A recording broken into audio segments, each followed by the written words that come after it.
اگر یہ 5 گناہ چھوڑ دو تو اللہ کی ضمانت مل سکتی ہے۔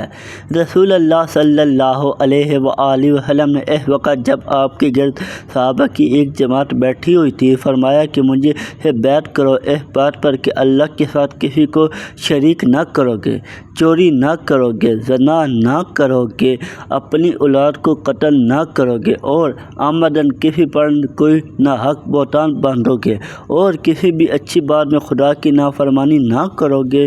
جو کوئی تم میں سے اس عہد کو پورا کرے گا تو اس کا سبب اللہ کے ذمہ ہے، اور جو کوئی ان بری باتوں میں سے کسی کا اعتراف کرے اور اسے دنیا میں اسلامی قانون کے تحت سزا دے دی گئی تو یہ سزا کے اس گناہ کے لیے بدلہ ہو جائے گی، اور جو کوئی ان میں سے کسی بات میں مبتلا ہو گیا اور اللہ نے اس کے گناہ کو چھپا لیا تو پھر اس کا معاملہ اللہ کے حوالے ہے، وہ اسے چاہے تو معاف کر دے، اگر وہ اسے چاہے تو وہ سزا دے۔ عابدین کہتے ہیں کہ پھر ہم نے ان سب باتوں پر آپ صلی اللہ علیہ وآلہ وسلم سے بیعت کر لی۔ صحیح بخاری حدیث نمبر 18۔ اس حدیث کو سمجھنے سے پہلے یہ جاننا ضروری ہے کہ بیعت کیا ہوتی ہے۔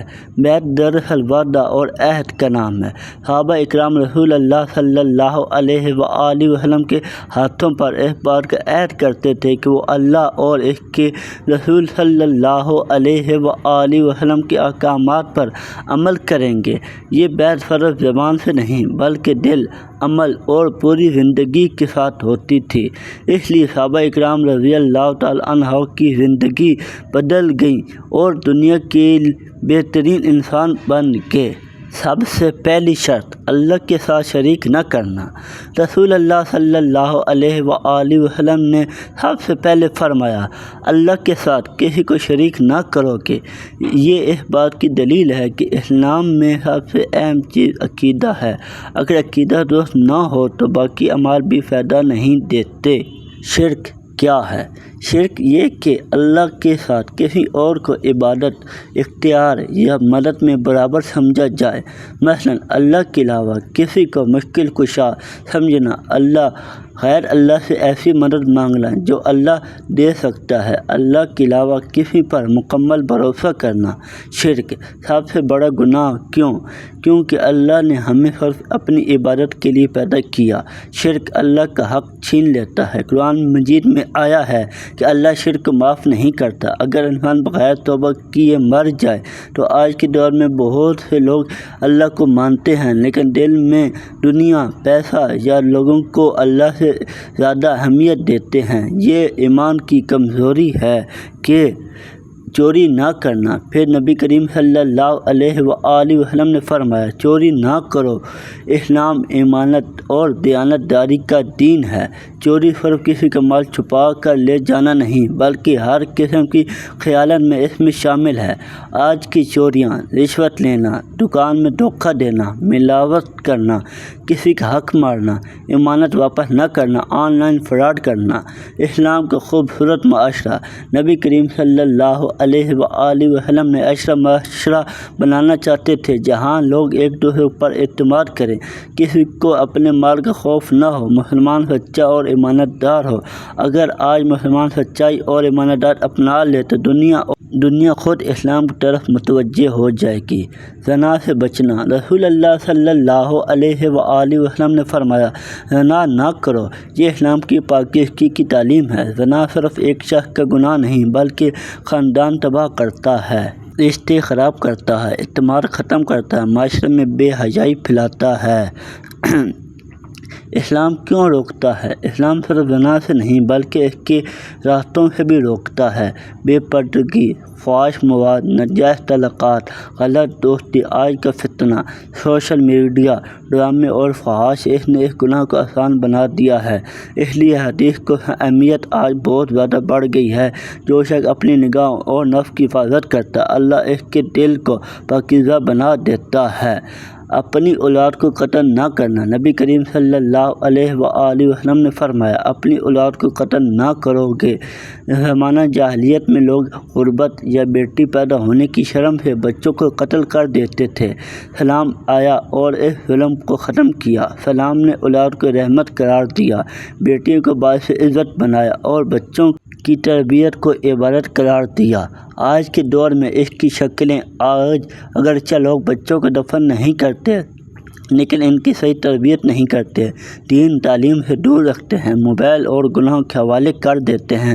یہ بھی کچی غفلت ہے۔ بہتان اور جھوٹ سے بچنا۔ رسول اللہ صلی اللہ علیہ وآلہ وسلم نے فرمایا، کسی پر نہ حق بہتان نہ باندھو گے۔ بہتان کیا ہے؟ کسی بے گناہ شخص پر جھوٹا الزام لگانا۔ یہ بہت بڑا گناہ ہے کیونکہ اس سے عزت تباہ ہوتی ہے، خاندان ٹوٹتے ہیں اور دل زخمی ہوتے ہیں۔ آج کا دور سوشل میڈیا پر بغیر تحقیق خبریں پھیلانا عام ہو گیا ہے۔ کسی کی ویڈیو یا تصویر دیکھ کر فوراً فیصلہ کر لینا بھی خطرناک ہے۔ ایک مسلمان دوسرے کی زبان کے لیے محفوظ ہونی چاہیے۔ نیکی کے کاموں میں نافرمانی نہ کرنا۔ رسول اللہ صلی اللہ علیہ وآلہ وسلم نے فرمایا، اچھی باتوں میں نافرمانی نہ کرو گے، یعنی اللہ اور رسول اللہ صلی اللہ علیہ وآلہ وسلم کے احکامات مانو گے، دین کی بات سن کر عمل کرنا، نیکی میں تعاون کرنا۔ اور اصل کامیابی کیا ہے؟ صرف عبادت کرنا کافی نہیں بلکہ اطاعت ضروری ہے۔ صحابہ اکرام رضی اللہ تعالی عنہ کی کامیابی کی اصل وجہ یہی تھی کہ وہ ہر حکم پر فوراً عمل کرتے تھے۔ اللہ کی رحمت کا عظیم اعلان۔ پھر رسول اللہ صلی اللہ علیہ وآلہ وسلم نے فرمایا، جو اس عہد کو پورا کرے گا اللہ اس کا اجر اپنے ذمہ لیتا ہے۔ یہ کتنی بڑی خوشخبری ہے!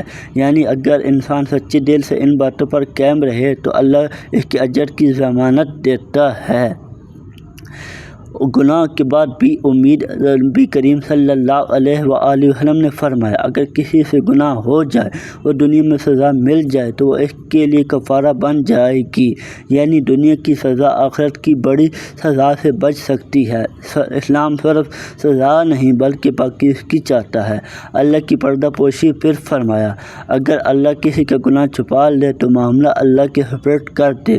یہ اللہ کی رحمت ہے کہ اللہ بندوں کے گناہ کو چھپا لیتا ہے تاکہ وہ توبہ کر لے، لیکن انسان کو دھوکے میں نہیں رہنا چاہیے۔ ہر گناہ سے سچی توبہ ضروری ہے، کیونکہ اس حدیث سے حاصل ہونے والے اہم سبق۔ سب سے اہم چیز عقیدہ ہے۔ مسلمان ایماندار اور پاکیزہ ہوتا ہے، اسلام خاندان اور معاشرے کی حفاظت کرتا ہے، زبان کی حفاظت ایمان کا حصہ ہے۔ اللہ کی رحمت بہت وسیع ہے، سچی توبہ انسان کو بدل سکتی ہے۔ سوچیں، اگر آج ہم بھی اس بات پر عمل کرنا شروع کر دیں تو ہماری زندگی بھی، ہمارے گھر اور ہمارا معاشرہ کتنا بدل سکتا ہے۔ اللہ تعالی ہمیں شرک اور گناہوں کی نافرمانی سے بچنے اور نبی کریم صلی اللہ علیہ وآلہ وسلم کی تعلیمات پر عمل کرنے کی توفیق عطا فرمائے، آمین۔ ویڈیو اچھی لگے تو ویڈیو کو لائک کریں، چینل کو سبسکرائب کریں اور ویڈیو دوسروں تک ضرور پہنچائیں۔